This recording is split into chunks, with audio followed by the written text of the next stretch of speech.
주님께서 여러분과 함께 루카가 전한 거룩한 복음입니다. 11장 29절에서 32절까지의 말씀입니다. 그때 군중이 점점 더 모여들자 예수님께서 말씀하기 시작하셨다. 이 세대는 악한 세대다. 이 세대가 표징을 요구하지만 요나 예언자의 표징밖에는 어떠한 표징도 받지 못할 것이다. 요나가 니네베 사람들에게 표징이 된 것처럼 사람의 아들도 이 세대 사람들에게 그러할 것이다. 심판 때에 남방 여왕이 이 세대 사람들과 함께 되살아나 이 세대 사람들을 단죄할 것이다. 그 여왕이 솔로몬의 지혜를 들으려고 땅끝까지 왔기 때문이다. 그러나 보라, 솔로몬보다 더 큰 이가 여기에 있다. 심판 때 니네베 사람들이 이 세대와 함께 다시 살아나 이 세대를 단죄할 것이다. 그들이 요나의 설교를 듣고 회개하였기 때문이다. 그러나 보라, 요나보다 더 큰 이가 여기에 있다. 주님의 말씀입니다. 찬미 예수님, 주님의 이름으로 평화를 빕니다. 오늘 참 중요한 날이지요. 여러분들 정말 이성을 갖고 분별을 갖고 투표 잘 하셨으리라 생각이 됩니다. 우리나라는 정말 존경받는 국부가 필요합니다. 그런 국부가 나오기를 또 한번 기대해 봅니다. 여러분들 예수님을 따라다녔던 그 수많은 사람들이 공통적으로 걸려있는 병이 있었습니다. 어떤 병인지 떠오르십니까? 예수님을 따라다녔던 소위 추종자들이 걸렸던 공통적인 그 병의 이름이 첫 번째가 기적 중독증이고 두 번째가 말씀 중독증입니다. 중독과 불감증은 조금 다르죠. 많이 다릅니다. 중독이라고 하는 것은 말 그대로 어느 한 곳에만 한 방향으로만 빠져 있는 겁니다. 술 중독도 있고 뭐 많죠. 또 뭐 음란 중독, 마약 중독, 노름 중독, 뭐 또 좀 문학적인 표현을 빌리자면은 교만 중독. 아무튼 이 중독이라고 하는 것은 병 같지 않지만은 결과가 안 좋습니다. 이 중독에 걸려 있으면은. 근데 아무튼 예수님을 따라다녔던 사람들이 두 가지의 병이 있는데 그 신부님 좋은 거 아닙니까? 안 좋습니다. 본질은 모르고 어찌 보면 껍데기만 이렇게 보기 때문이겠지요. 왜 이렇게 예수님을 추종하던 이들이 이런 병에 걸려 있을까? 제가 생각할 때는 예수님도 책임이 큽니다. 왜? 처음부터 너무 많이 베푸셨습니다. 예수님이 하느님 나라 말씀을 선포하시기 전에 기적을 먼저 보이셨습니다. 이렇게 기적을 먼저 보여준 그 이유는 하느님의 능력을 드러내기 위해서지요. 또 하느님의 자비하심을 보여주기 위해서 기적을 베푸신 겁니다. 그런데 유대인들은 이렇게 눈에 보이는 감각적인 기적만을 기억하고 있을 뿐이지 그 기적 뒤에 계신 하느님을 보지를 못했던 겁니다. 그래서 예수님을 쫓아다닌 이유는 바로 기복적인 것 때문에 쫓아다닌 것이죠. 기적의 의미를 깨닫지 못하고 기적이 기복으로 변질돼 가고 있었던 겁니다. 기적의 기복화가 되어 있었던 겁니다. 그러니까 이 유대인들은 그 전에 봤던 기적 가지고는 성에 안 찹니다. 그 전에 들었던 얘기 그거 가지고는 성에 안 찹니다. 그냥 점점 더 강하고 멋있고 드라마틱하고 뿅 가는 그런 기적을 보고 싶고 말씀을 듣고 싶었던 겁니다. 아마 예수님을 바라보는 시선은 메시아라고 하는 그런 그 개념보다는 그때 당시에 있었던 그 많은 마술사와는 끝내주는 차원이 다른 마술을 보여주고 있구나 하는 그런 느낌으로 쫓아다니다 보니까 마술사가 계속 새로운 것을 개발해서 자기 인기에 떨어지지 않기 위하여 인기를 잃어버리지 않기 위해서는 계속 새로운 것을 요구하기 때문에 또 새로운 것을 보여줄 수밖에 없는 거죠. 그래서 예수님을 당시에 마술사로 이렇게 봤던 그런 성향이 강합니다. 그래서 오늘 예수님은 한탄하고 계십니다. 영원한 삶에 이르는 구원의 복음 선포에는 귀 기울이지 않고 기적만을 요구하는 유대인들에게 실망이 대단히 크셨던 겁니다. 당시에 유대인들이 원했던 기적의 종류는 두 가지입니다. 몸이 아프고 마음이 아픈 사람들, 그리고 마귀 들린 일반 서민들은 치유와 구마의 기적을 원했고요. 아프지도 않고 마귀도 안 들렸던 사람들, 그런 사람들 주로 이제 지배계층이었습니다. 이런 사람들이 원했던 기적은 뭐냐? 해방시켜주는 기적입니다. 뭐로부터? 로마의 지배로부터 정치적인 해방이 되는 것, 이게 바로 원했던 해방 기적입니다. 두 번째로는 이 유대 이스라엘이 이 세상의 중심이 되는, 다시 말하면 지배권을 갖는 그런 기적입니다. 유대인을 중심으로 이 지상의 낙원을 실현해주는 그런 기적을 원했던 겁니다. 그래서 예수님은 한탄하시면서 솔로몬과 요나의 기적 얘기를 하고 계시죠. 솔로몬은 우리가 알다시피 다윗과 우리아의 그 아내 사이에서 태어난 어찌 보면 사생아입니다. 하여튼 그렇지만은 왕이 돼서 다윗의 뒤를 잇습니다. 똑똑하고 총명하고 분별이 강합니다. 그런데 성경에 보면은 그렇게 똑똑하고 총명할 때는 하느님과 함께 할 때입니다. 그럴 때만 하느님의 지혜를 드러냅니다. 그러지 않을 때는 시바의 여왕을 끌어들이기도 하고, 그래서 온 성전 방마다 우상 숭배를 하게끔 합니다.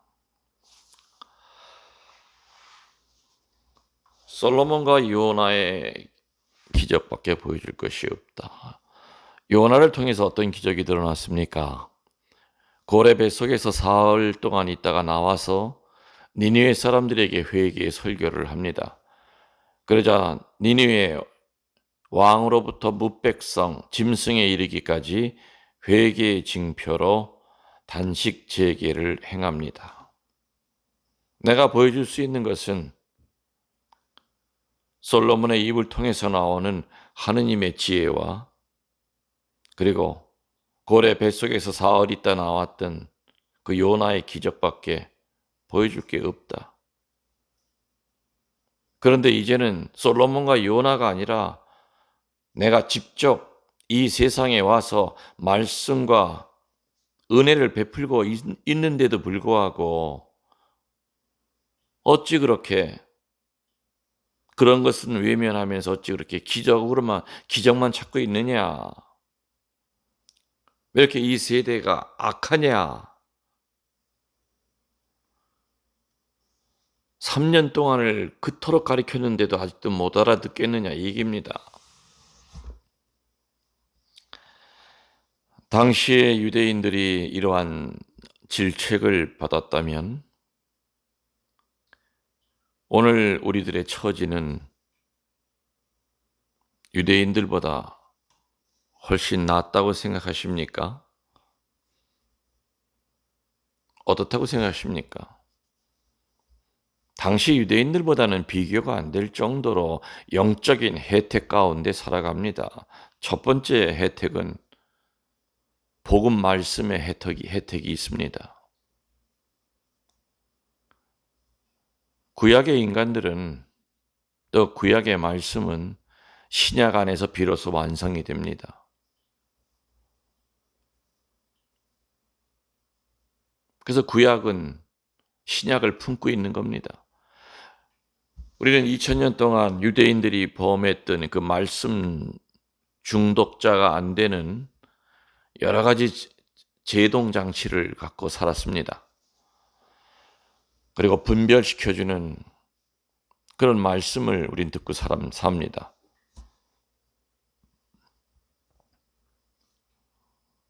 성경에 나오는 그런 복음 말씀만이 아니라 그 복음 말씀을 풀이해주고 가슴에 와닿게 해주는 또 수많은 사제들의 강론도 있지 않습니까?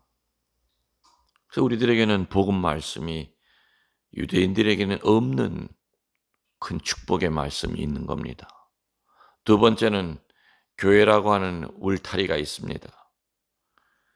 유대인들이 다녔던 그러한 회당과 우리들이 다니는 교회와는 전혀 차원이 다른 겁니다.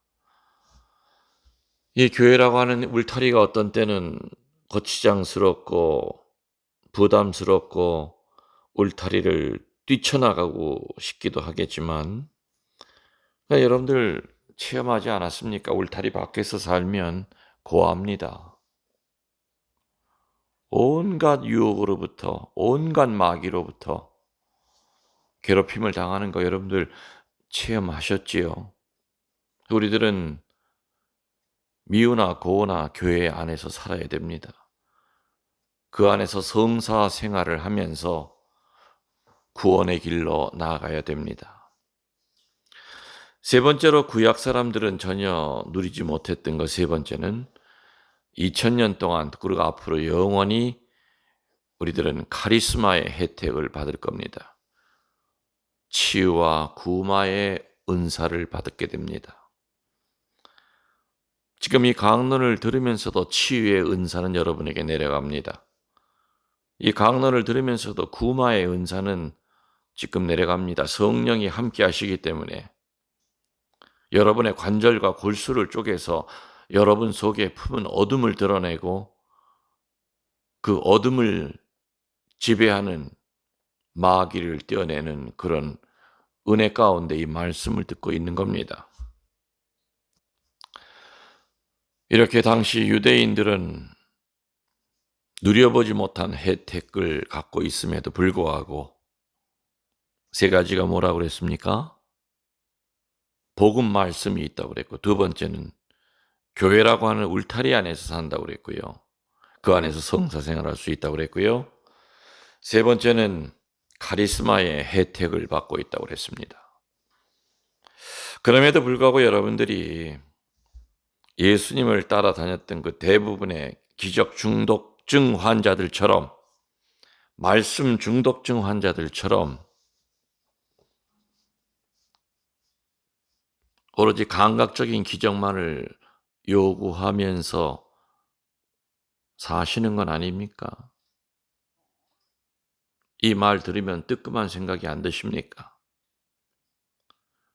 그렇지 않다면 성숙한 신앙인입니다. 그렇지 않다면 존경하고픈 교우들입니다. 내 뜻이 아니라 예수님을 통해서 우리에게 주시고자 하시는 그 구원의 말씀과 성사와 그리고 카리스마를 간절히 우리들이 찾고 있는가 뒤돌아봐야 됩니다. 몸뚱아리는 신약에 있지만 구약의 정신으로 살아가는 사람들이 많다고 저는 강조를 많이 합니다. 우리는 분명히 몸은 신약의 인간이고 또 시대도 성령의 시대에 살고 있지만은 여전히 마인드는 구약적인 마인드 그리고 율법적인 마인드를 가지고 살아갑니다. 그래서 우리들 뭐 유대인 어쩌고 저쩌고 손가락질 할 자격이 과연 우리들이 있을까요?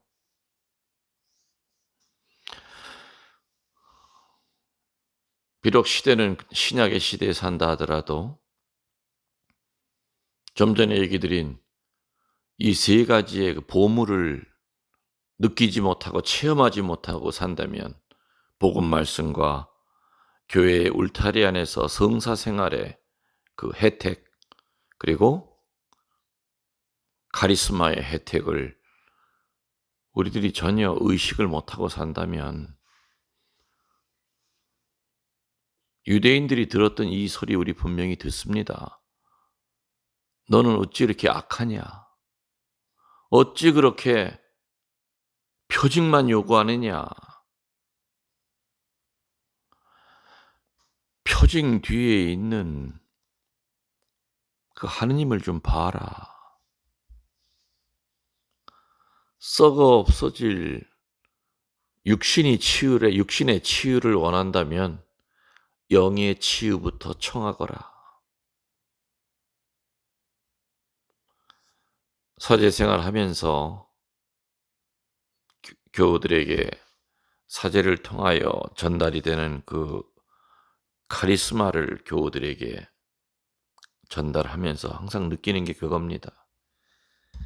영적인 치유가 이루어지면 육적인 치유는 하느님께서 덤으로 주시는 선물이라는 겁니다.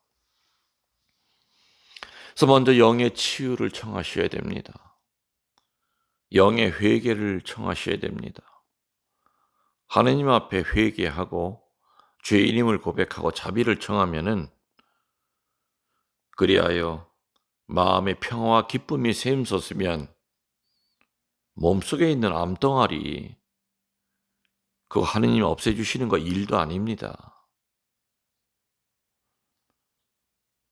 그러나 회개치 못하고 늘 어둡게 살고 우울하게 살면은